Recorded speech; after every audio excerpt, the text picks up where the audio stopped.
आपका पैसा bank account में पड़ा है, लगता है सेफ है, लेकिन क्या आपको पता है कि अगर आपने उसे इन्वेस्ट नहीं किया तो असल में आप पैसा खो रहे हो। Yes, that's right. इन्फ्लेशन आपका पैसा का असली दुश्मन है।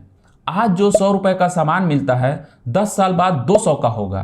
तो अगर आपका पैसा बस पड़ा रहा, सोचो क्या होगा। आज इस वीडियो में हम बात करेंगे इन्वेस्टिंग की पावर, उसकी इंपॉर्टेंस और ये इतना इंटरेस्टिंग क्यों है। तो इस वीडियो को एंड तक जरूर देखना। हम सब पैसा कमाते हैं, लेकिन सिर्फ कमाने से फाइनेंशियल फ्रीडम नहीं मिलती। आजकल पैसा बनाने से ज्यादा जरूरी है उसे सही जगह पे लगाना।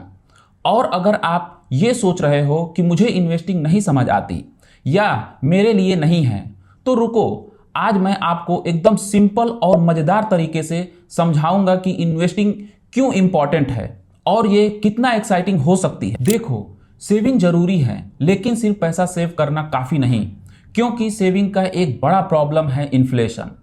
सोचो, आपने 50,000 अपने बैंक एफडी में रखे और आपको 5% इंटरेस्ट मिल रहा है। आप सोच रहे होगे चलो पैसा सेफ है और थोड़ा रिटर्न भी मिल रहा है, लेकिन यहीं पे इन्फ्लेशन आपका प्लान बिगाड़ देता है। अगर इन्फ्लेशन 7% है तो जो चीज आज 100 की मिल रही है वो अगले साल 107 की होगी। अब आपके एफडी से आपको 5% इंटरेस्ट मिला, यानी 52,500, लेकिन इन्फ्लेशन के हिसाब से अगले साल आपको 53,500 चाहिए थे, ताकि आपकी परचेजिंग पावर वैसे ही रहे। मतलब आपके पैसे सेफ तो हैं, लेकिन असल में आप 1,000 पीछे हो गए। इसका मतलब है कि सिर्फ सेविंग काफी नहीं है, आपको अपने पैसे को ऐसे इन्वेस्ट करना है कि वो इन्फ्लेशन को बीट करे। क्योंकि अगर आप इन्फ्लेशन को बीट नहीं कर पाते तो आपका पैसा वक्त के साथ कमजोर होता जाता है। इसलिए कहते हैं अपने पैसे को काम पे लगाना होगा, और ये काम इन्वेस्टिंग करती है। इन्वेस्टिंग सिर्फ जरूरी नहीं बल्कि एक्साइटिंग भी है। पहला रीजन है कंपाउंडिंग का जादू। अल्बर्ट आइंस्टाइन ने कहा था कि compounding is the 8th wonder of the world. अगर आप सिर्फ 3,000 हर महीने इन्वेस्ट करें और 12% का रिटर्न मिले तो 30 साल बाद ये 1 करोड़ से ज्यादा बन सकता है। मतलब आज जो 1,000 की छोटी सी इन्वेस्टमेंट लग रही है वो फ्यूचर में फाइनेंशियल फ्रीडम की चाबी हो सकती है। दूसरा रीजन है मल्टीपल इनकम सोर्स। सैलरी तो एक ही बार मिलती है, राइट, लेकिन सही इन्वेस्टमेंट आपको रेगुलर पैसिव इनकम दे सकती है। और तीसरा रीजन है फाइनेंशियल इंडिपेंडेंस।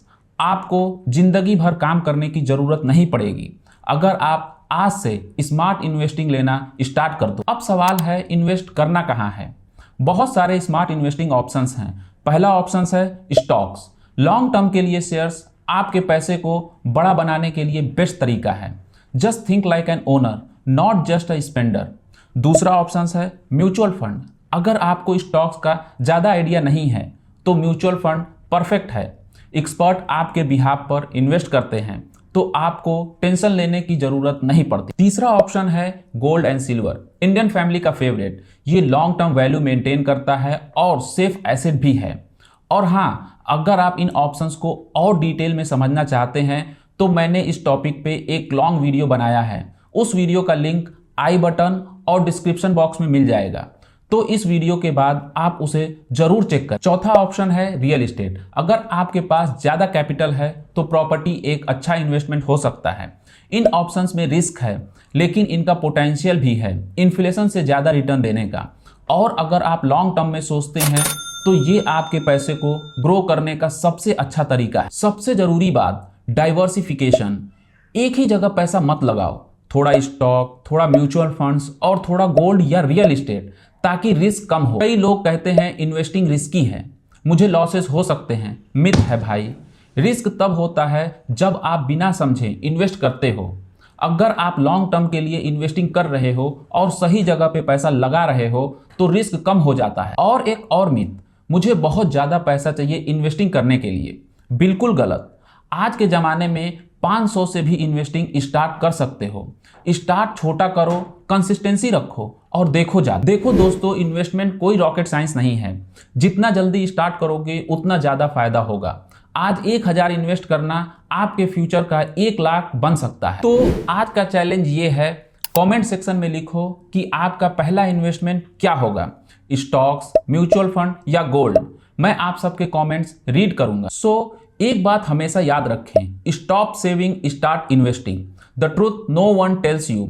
अगर आपको ये वीडियो हेल्पफुल लगी तो लाइक करें, शेयर करें और चैनल को सब्सक्राइब करना ना भूलें ताकि कोई भी फाइनेंशियल टिप मिस ना हो। मिलते हैं नेक्स्ट वीडियो में। Till then take care.